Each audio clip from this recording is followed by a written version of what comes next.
धुंधार। इसके साथ क्या होगा इसका हिसार तुम्हारे ऊपर है शहजादे। तुम ये फैसला खाने की मेज पर करोगे जो मैंने खास तुम्हारे लिए तैयार की है। ले जाओ इसको।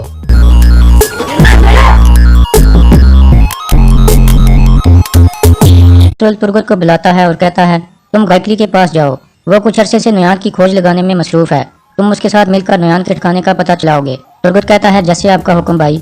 फिर अर्तुल सुंगुरतेकिन से कहता है भाई हम सिपाही लेकर जाएंगे और हर तरफ नुयान को तलाश करेंगे, चाहे वो जंगल हो या पहाड़। तुर्तेकिन कहता है अर्तुल भाई आप हलीमा सुल्तान के पास रुको, बाकी हम संभाल लेंगे। फिर तुर्तेकिन और सुंगुरतेकिन सिपाहियों को तैयार करने के लिए बाहर निकल जाते हैं। इतने में हकीमा तो अंदर से आकर कहता है अब से हलीमा सुल्तान दाई के हाथ में है। अर्तुल पूछता है बच्चा कब तक पैदा हो जाएगा? हकीम कहता है सुबह तक का वक्त लग सकता है। दूसरी तरफ सादुद्दीन नुयान को कहता है धुंधार हमारे पास आखिरी चाबी है जो कबीले का दरवाजा खोल सकती है, इसलिए तुम उसे मेरे हवाले कर दो। नुयान ना चाहते हुए भी रजामंद हो जाता है। फिर सादुद्दीन कहता है 3 तुर्क कबीलों के सरदार सुल्तान अलाउद्दीन के दुश्मन हैं, मैंने उनको खबर भिजवा दी है, वो कल शहजादे को देखने आना चाहते हैं।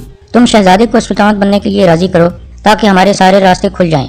नुयान कहता है मैं गोंजागुल को भी अपने साथ लेकर जाऊंगा। सादुद्दीन पूछता है क्यों? नुयान कहता है क्योंकि मैं ऐसा चाहता हूँ। सादुद्दीन कहता है लेकिन तुम्हें अपने साथ ले जाने के लिए उसे मनाना होगा। नुयान कहता है मैं किसी को नहीं मनाता सादुद्दीन, मैं जो चाहता हूँ वो लेता हूँ और चला जाता हूँ। सादुद्दीन हंसते हुए कहता है मुझे कोई शक नहीं नुयान। इसके बाद नुयान गोंजागुल के कमरे की तरफ बढ़ता है। गोंजागुल कमरे में खाना खा रही थी।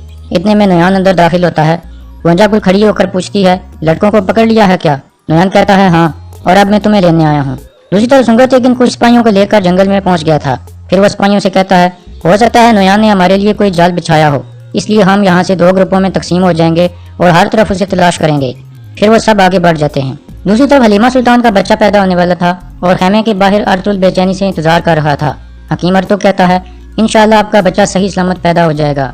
दोनों कबीलों की दाइयां हलीमा सुल्तान के साथ हैं। दूसरी तरफ अर्तुल के तीनों साथी गायत्री के साथ मिलकर नुयान की खोज लगाने में मसरूफ थे। गायत्री उन्हें एक रास्ते के बारे में बताता है और फिर कहता है अर्तुल भाई जानते थे कि नुयान वापस आएगा, इसलिए उन्होंने मुझे हुक्म दिया था कि मैं नुयान का ठिकाना तलाश करूं, और काफी तलाश के बाद सिर्फ यही एक रास्ता मुझे मिला है। दुआन कहता है निशानात कुछ पुराने हैं। फिर तुर्कत खड़ा होता है और कहता है यहाँ करीब कोई नहीं रहता, लेकिन तकरीबन 20 घोड़ों के यहाँ से गुजरने के निशानात हैं, हो सकता है वो नुयान के आदमी हों, इसलिए हमें होशियार रहना होगा, वो कहीं से भी हमारे सामने आ सकते हैं।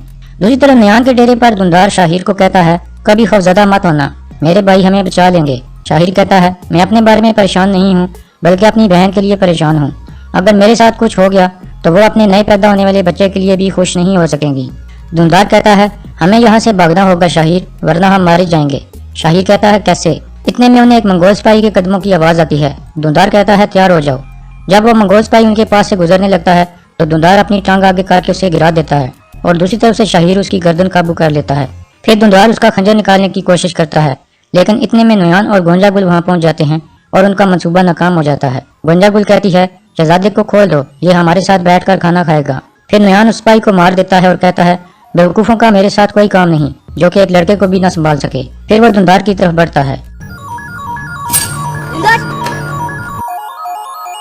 सुलेमान शाह का बेटा धुंधार। इसके साथ क्या होगा इसका हिसार तुम्हारे ऊपर है शहजादे। तुम ये फैसला खाने की मेज पर करोगे जो मैंने खास तुम्हारे लिए तैयार की है। ले जाओ इसको।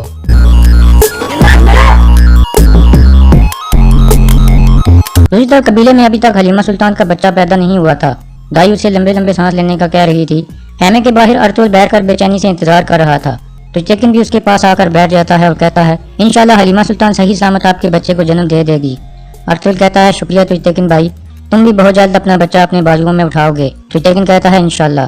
दूसरी तरफ नुयान के डेरे पर शहजादे की दावत चल रही थी। गोंजागुल उसे कहती है जब आप सुल्तान बनना कबूल कर लोगे तो न सिर्फ अपने बाबा के कातलों से इंतकाम ले सकोगे, बल्कि बहुत से तुर्क कबीलों की उम्मीद भी बन जाओगे जो आप जैसा बहादुर सुल्तान देखना चाहते हैं। शाहिर कहता है मैंने या मेरे बाबा ने कभी रियासत के खिलाफ बगावत नहीं की।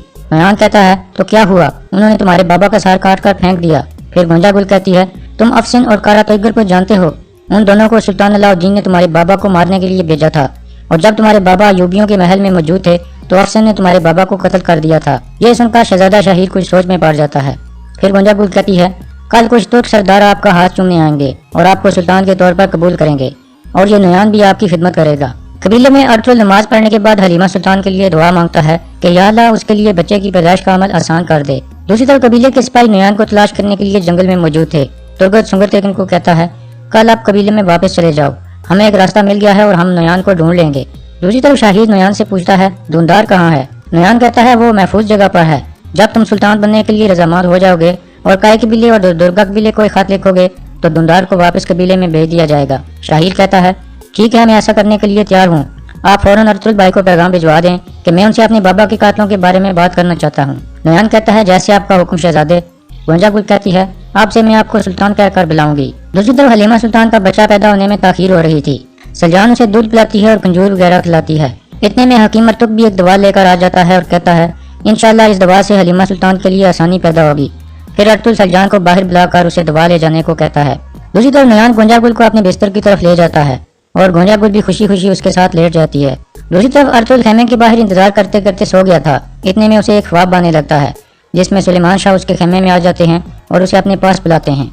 अर्तुल उठकर उनके पास जाता है। सुलेमान शाह कहते हैं, बेटा, जब एक जानवर मरता है तो उसकी राख बाकी बचती है और जब एक इंसान मरता है तो उसका काम बाकी बचता है। तुम्हारे लिए सबसे बेहतरीन काम तुम्हारा कबीला और तुम्हारे लोग हैं। अगर तुम सरदार बन गए तो तुम्हें अपने कबीले के लोगों को अपने बच्चों की तरह प्यार और हमदर्दी दिखानी चाहिए। अब से ये जिम्मेदारी तुम्हारी है कि हमारे आबा अजदाद का झंडा उठा लो और तब तक लड़ते रहो जब तक तुम मर नहीं जाते। अल्लाह तुम्हें और तुम्हारी नस्लों को इस रास्ते पर कामयाबी अता फरमाए। अर्तुल कहता है, आमीन। और फिर उसकी आंख खुल जाती है। वह हैरानगी से इधर उधर देखता है और फिर समझ जाता है कि ये ख्वाब था। इसके बाद सुबह का वक्त हो जाता है। हकीम अर्तुल और तुजतकिन भी वहाँ आ जाते हैं और उसके साथ इंतजार करने लगते हैं। दूसरी तरफ नुयान के आदमी धुंधार को एक घोड़े पर बिठाकर ले जा रहे थे। धुंधार पूछता है, मुझे कहाँ ले जा रहे हो? जवाब दो मुझे। इस तरह धुंधार वहां से भाग खड़ा होता है और सिपाही उसका पीछा करने लगते हैं। धुंधार भागते भागते खुले मैदान में पहुंचकर गिर जाता है। इतने में एक सिपाही उसके करीब आ जाता है और यहाँ इस किस्सा का इख्तिताम हो जाता है।